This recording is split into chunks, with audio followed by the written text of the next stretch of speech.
ይውታውን በጌታ እዚህ አሁን ለምሳሌ አዲስ አበባ ውስጥ ኮባ ኧረ በጣም ምን ገረመኝ።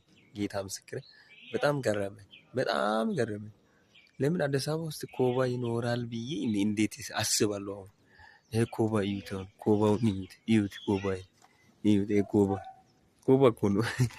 እኛ ክፍለ ሀገር አሁን ይሄን እየበላን ይሄን እየሰራን ነው። በቃ ኮባ ይውት ኦሪጂናል ኮባ ይውት ኮባ ይሄ ኮባውን ይውት እውነት በጣም ይገርማል። በጣም ይገርማል።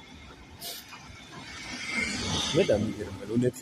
እኔ እኮ እንደዚህ አይነት ነገር አለ ብዬ አላሰብኩም። ኮባ ይሄ ኦሪጂናል ኮባው ጌታ ምስክር እንደዚህ አይነት ነገር አዲስ አበባ ላይ ያለ እኛ አሁን ለምሳሌ አዲስ አበባ ክፍለ ሀገር ልጆች ለምን ትመጣላችሁ? ይሄን እንደዚህ አዲስ አበባም አለ እዛም ክፍለ ሀገርም አለ ኮባም አለ የተለያየ እጽዋት ስላለ እዛ ስሩ ቁጭ ብላችሁ እዚህም አሁን በቃ ያለው ነገር ነው ያለው።